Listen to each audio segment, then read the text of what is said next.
भारत को मिली बड़ी सफलता, करोड़ों रुपए वाली दवाएं बनाई सस्ते में, 100 गुना तक होंगी सस्ती। भारत को 6 दुर्लभ बीमारियों की 8 दवाएं तैयार करने में सफलता मिली है। अब तक इन रोगों की सालाना दवाएं करोड़ों रुपए में आती थीं, लेकिन अब 4 ऐसी दवाएं देश में बननी शुरू हो गई हैं जो 100 गुना तक सस्ती होंगी, जिसके बाद उपचार का खर्च करोड़ों से घटकर कुछ लाख रुपए ही रह जाएगा। केंद्रीय स्वास्थ्य मंत्री डॉक्टर मनसुख मंडाविया और नीति आयोग के स्वास्थ्य विभाग के सदस्य डॉक्टर वीके पॉल ने शुक्रवार को एक संवाददाता सम्मेलन में यह जानकारी दी। उन्होंने कहा कि सरकार ने उद्योग जगत के साथ मिलकर 13 आम प्रचलित दुर्लभ बीमारियों की दवाएं भारत में बनाने का निर्णय लिया था। अब तक 6 बीमारियों की 8 दवाएं तैयार करने में भारत को सफलता मिल चुकी है। इनमें से 4 दवाएं बाजार में उतार दी गई हैं, बाकी की 4 दवाएं तैयार हैं, लेकिन वे नियामक की मंजूरी की प्रक्रिया में हैं और बाकी बीमारियों की दवाओं को लेकर कार्य प्रगति पर है। मंडाविया और पॉल ने बताया कि आनुवांशिक रूप से होने वाली यकृत से जुड़ी बीमारी टायरोसिनेमिया टाइप 1 के इलाज में इस्तेमाल होने वाले कैप्सूल निटिसिनोन के जरिए एक बच्चे के उपचार का सालाना खर्च अभी 2 करोड़ 20 लाख रुपए के करीब आता है। भारतीय कंपनी जेनेरा फार्मा ने इसका जेनेरिक संस्करण तैयार किया, जिससे इसके उपचार का सालाना खर्च सिर्फ 2.5 लाख रह जाएगा। इस प्रकार यह 100 गुना तक कम हुआ। एक अन्य कंपनी अकम्स फार्मा भी इसे तैयार कर रही है। मेटाबॉलिज्म से जुड़े गौशर रोग की दवा एलिग्लिस्टैट का निर्माण भी जेनेरा फार्मा ने किया और एमएसएन फार्मा और अकम्स इसके निर्माण की प्रक्रिया में है। इससे दवा की कीमतें 60 गुना तक कम हुई।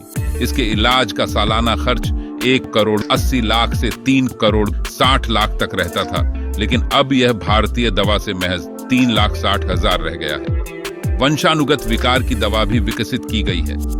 दुर्लभ वंशानुगत विकार विल्सन रोग की दवा ट्रिएंटाइन को लॉरुस लैब और एमएसएन फार्मा ने तैयार किया है। इसे 2 और कंपनियां भी बना रही हैं। मौजूदा समय में आयातित दवा से सालाना इलाज का खर्च 2 करोड़ 20 लाख रुपए है। यह अब घटकर 2,20,000 रह जाएगा। अब मिर्गी का इलाज भी होगा कम खर्च में। चौथी दवा कैनबिडियोल है, जो लेनॉक्स गैस्ट्रोट सिंड्रोम के उपचार में इस्तेमाल होती है। यह मिर्गी जैसे गंभीर दौरों की बीमारी है। एक बच्चे के उपचार में अभी आयातित दवा से सालाना खर्च 7 से 34 लाख तक आता था। अब देश में बनी दवा से खर्च 1 से 5 लाख के बीच रहेगा। जल्दी ही 4 दवाएं बाजार में और आएंगी। 4 दवाएं मंजूरी की प्रक्रिया में हैं और जल्दी ही बाजार में आएंगी। इनमें फिनाइलकीटोन्यूरिया रोग की दवा सैप्रोप्टेरिन, हाइपरमोनिया की दवाएं सोडियम फेनिलब्यूटेरेट और कार्ग्लूमिक एसिड तथा गौशर रोग की एक और दवा मिग्लिस्टैट शामिल है। अभी मौजूदा समय में 150 से ज्यादा देशों को दवाएं निर्यात करता है भारत। केंद्रीय स्वास्थ्य मंत्री और नीति आयोग के सदस्य ने कहा कि इन दवाओं की कम कीमत से न सिर्फ भारतीयों को फायदा होगा, बल्कि विदेशों से भी इनकी मांग आने लगी है। HIV की सबसे सस्ती दवाएं भारत में बनती हैं। अब दुर्लभ बीमारियों की सस्ती दवाएं भी देश में बनेंगी। 70,000 का सिरप महज 405 रुपये में। सिकल सेल रोग की दवा हाइड्रोक्सीयूरिया की टैबलेट देश में बनती है, लेकिन बच्चों को टैबलेट देना मुश्किल होता है।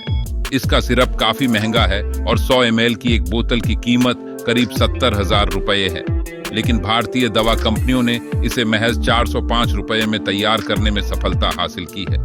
अगले साल मार्च तक यह सिरप बाजार में उपलब्ध हो जाएगा। क्या हैं दुर्लभ बीमारियां और कितने हैं रोगी? 1000 में 1 से कम व्यक्ति को होने वाली बीमारी को दुर्लभ बीमारी माना जाता है। देश में कितनी दुर्लभ बीमारियां हैं, इसका कोई ठोस आंकड़ा नहीं है, लेकिन देश में ऐसे रोगी लगभग 8 करोड़ होने का अनुमान है, जिसमें 80% दुर्लभ बीमारियां आनुवांशिक होती हैं, इसलिए बच्चों में ही नजर आने लगती हैं। आखिर इनका उपचार महंगा क्यों होता है? ये आम बीमारियां नहीं हैं, इसलिए दवा कंपनियां इन्हें कम मात्रा में बनाती हैं। इन बीमारियों को लेकर अभी तक जनता में जागरूकता की कमी थी और उपचार पर भी ध्यान नहीं दिया जाता था। सरकार दुर्लभ बीमारी वाले मरीजों की मदद के लिए साल में अधिकतम 50 लाख रुपए तक की मदद प्रदान करती है। 13 में 6 बीमारियों की दवाइयां तैयार करने में मिली सफलता के बाद उम्मीद है कि बाकी की 7 बीमारियों की दवाइयां भी तैयार करने की उपलब्धि हमें जल्दी ही पता चलेगी और कल तक हो रहे महंगे इलाज अब बहुत ही सस्ते में अपने देश में ही मुमकिन हो पाएंगे।